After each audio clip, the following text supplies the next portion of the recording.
Why don't these experiences occur more frequently? Or is your brain more like a television remote that is randomly changing channels and ever so often overlaps with the source?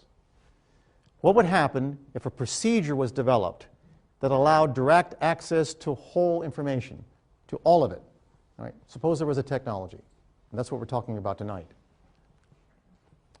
Can the ability to access information at a distance be trained? And the answer is yes, it is, and we've trained it.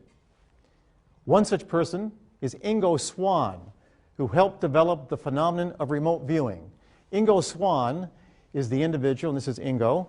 Ingo Swann was involved with the development of this remote viewing for the Central Intelligence Agency for the United States many years ago. The idea is, can you access information at a distance? As opposed to saying it can't happen, suppose we say it does happen. You realize, let me ask you this. If I told you 200 years ago that I had a device that I could put to your ear and you could hear what was going on the other side of the Atlantic, you would say that's crazy. But now we call it a telephone. Right? If I told you 400 years ago that I had a device which allowed me to measure and represent your friend, and I could play it back long after he was dead, and you could see that person, you would think it was magic. That's called filming. That's called a video. So think of it this way. Suppose there is a technology that allows us to have access to every bit of information that's available in the geomagnetic field from all of your brains. That's what he did. Well, let me show it to you. He learned to identify experiences that originated primarily in his right hemisphere as pure images and experiences. Here are some examples while he was sitting in a closed chamber in our laboratory here at Laurentian University and asked to draw what experimenters were seeing based upon random selection of targets. So here's what we did. We had experimenters walk by a hallway, and we would randomly give them an area somewhere within 15 minutes of Laurentian University. They had 15 minutes to get there. They would simply look at the target. These were randomly selected targets. Let me give you just a few. This is where you begin drawing. Curved building, tall vegetation, angular, natural, breeze, cool, convex, motion of some kind, a sense of vista, a smokestack in the distance, arena, trees, sense of a conveyor, smell slightly bitter. Now what I've done here, I've simply typed out what he's written down. And he was an artist. He was a post-mortem artist as a part of his training. Car, more than one. Slight slope. Grotto. Mine. Entrance to. Round and large. Distant stack. Road. Now don't forget, he's sitting in a chamber now, and we're measuring his EEG.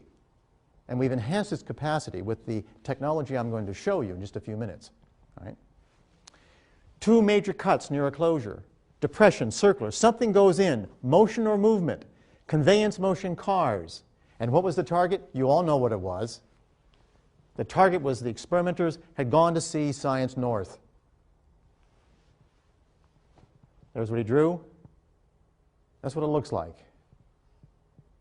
He had no idea what was going on. These were randomly selected targets. I'm showing the ones that are most conspicuous. There are many others. Here's a bird's eye view. This is all published in scientific journals, incidentally, and you can access them by simply Googling it on the web. Another target was a Catholic grade school with lots of windows, stalls for bicycles, a figure-8 shaped inside hall system, and a consistent pool of water along the edge of the property. Here's how he started. He had no idea. Remember, this happened on several days. And even the experimenters didn't know where they were going until they opened up the envelope outside the laboratory in the parking lot. And then they had 15 minutes to get there. Okay? Tall, sense of massive. Windows, reflections, stones. Hear water, pool. People walking, a sense of business. Glass, bars, several of them, those bar-type things. Buildings. Glass, throwaway, slope, colors. Now the bars he's talking about are like bicycle-type things, where you put in bicycles. And of course, he concludes it's something like a church or a school of some type. Remember, he's not from around here. He has no idea what the target is. But it's even more than that. If randomly selected photographs, particularly with emotive and meaningful components, were placed in another room, on a table, in envelopes. He could draw the details. Okay, so in other words, what we had effectively in another room, there's a table, roughly 100 different pictures in envelopes, randomly selected, one laid down. He's still in the chamber. We're measuring his brain activity. And he begins to draw. Here's one for you. Deep feelings. And I've actually, this is the actual words that type larger so you can see them. You can see his pictures. Dark but airy, undulating like a boat, watching, gloomy, stars, clandestine romance. I'll tell you about that later. Okay?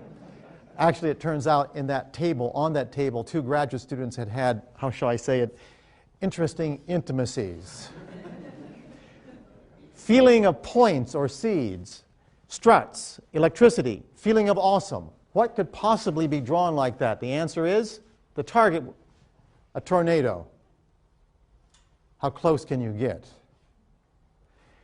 Other ones, for example. This is one of the hidden pictures, and this is what he drew. World not responding, awash like a tunnel, morose, impact, hatred, into depths, police. This was a terrorist explosion of an airplane. And notice something very interesting. That even down to the components are being drawn. Next. Even abstract ideas. Remember, the whole point is to have a technology which allows access to every bit of information that every brain on this planet has. And this is a picture really abstract looking. Take a good look at those garbage cans and a number of other things, and look what Ingo Swann drew. People, dull target, wilderness like a window. Even something as abstract as that, details come through. Now, I want you to think about something, and that's the following. Just remember Alexander Graham Bell, the first time he generated a signal across the room. It was scratchy. He could barely hear it. But the point is, from that beginning of just a bit of information, now we have one of the most sophisticated technologies in the history of Western civilization. We have the telephone communication system. You've got to start somewhere, and then you perfect the technology. Okay, that's Ingo Swann. Was he always successful? Well, most of the time. However, the degree of accuracy was related to amount of 7 Hertz activity over his right hemisphere. Again, the right hemisphere, the one involved with your dreaming. This is the same frequency that the entire Earth generates. His accuracy was less when there were geomagnetic storms and the Earth's magnetic field was disturbed. So if the magnetic field was disturbed, he lost the ability. When you lost the connection, you lost the ability. For example, there's an actual EEG. Back in the days, we only had 3 channels. Okay, notice the red arrows. Those are 7 Hertz. This is a unique pattern. You don't find it very often. And the number of these patterns were directly related to how accurate he was. So in other words, the more he showed that activity over the occipital, right hemisphere, the more accurate he was in terms of the information at a distance. There's the ionosphere, and of course, generating between the Earth's surface and the ionosphere is a 7 Hertz pattern. And the more you get closer to that pattern, the more you seem to have access to everything around the Earth. For example, that 7 Hertz pattern not only has the same frequency as generated from the intrinsic aspect of your brain. Your brain has a natural frequency. Guess what it is? 7 Hertz. Based upon the fact that consciousness is recreated every 20 milliseconds. It's moving at about 4.5 meters per second. Just do a simple calculation of the circumference of your brain. It's about 7 Hertz. And the intensities of both the magnetic and the electrical components for both this and your brain are identical, capable of resonance.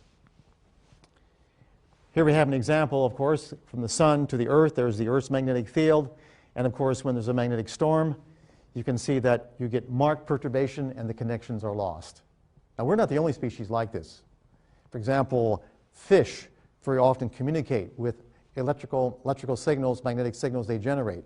Thunderstorms will interfere with that connection, like having massive noise, and their behaviors are distorted. So we're not the only species. Now, here are some examples of ordinary people drawing pictures of what they experience about a target when they are exposed to geomagnetic-like fields. In other words, is it just one kind of person, or just some people? And the answer is anybody can do it if you expose them to the field. Here is the target picture hidden in another room. This was a target picture, very much like the Ingo Swann procedure. And here's what a university student exposed to the appropriate magnetic field drew. Look at the connections. Remember, this is a situation very much like early Bell, because it's very, very scratchy at this point, but look at the essentials. Go ahead and connect them. We can see, for example, the emphasis on the shape, the eye. Remember, this is hidden in an envelope. The actual mechanical kind of individual, you can see from the outline yellow. And of course, there's always something called analytical overlay. Don't forget, this is right hemispheric. So this is all emotive and visual patterns, and it has to be translated to language. In the process of translating to language, very often you put your own verbal, how should I say it, overlay, your own baggage, your own verbal baggage on it, and can distort the signal, just like noise. Here's another target, hidden in another room. There's the picture, hidden in an envelope, person's never seen it. This is what the person draw if it's exposed to the appropriate configuration of magnetic field. Here's the drawing. Shall we see the connection? Take a good look. Not as sophisticated as Swann, but this is a university student with only 5 exposures to the procedure. Again, there's the woman in the back. All right. This fragment here, we're blowing it up a bit more, you can see. And finally, you can see that's purple glass written there. He's written purple glass. That entire area was purple. Now, this is not just a unique thing. This occurs repeatedly. And I'll tell you exactly what the patterns are later on. The most intense phenomena were these: when another person in another room is looking at a target and at the same time as the second person is sharing the same magnetic field, the accuracy becomes greater. So in other words, if you have one person here, you generate a condition that produces the same kind of magnetic field that influences the brain at the consciousness recreation pattern. What you'll find, if whatever that person's looking at, the other person can actually draw accurately. Well, let me show you. Can the average person access distant information? At Laurentian University, we developed a technology by producing a device whereby the same complex magnetic fields are shared by 2 people separated at a distance. When that happens, the 2 brains become one. Okay? So here we have the actual technology. You can see one chamber. That's what we call the octopus. It's basically 8 solenoids that produce a accelerating configuration, a second derivative magnetic field. There's what it looks like. There's the person in one room. All right, with the octopus, there's a person in the other. Here's some examples. The actual target picture that one person is looking at is on the right hand. You've seen that as the bridge down here in Sudbury. What they're drawn, what the other person's drawing, sitting in a separate room, and you can see the actual drawing, and you can actually see the letters or the words up there, and we've amplified them for you. Motion, bright long, vertical lines, wormhole, crowd, flower, explosion, passing stuff moving through.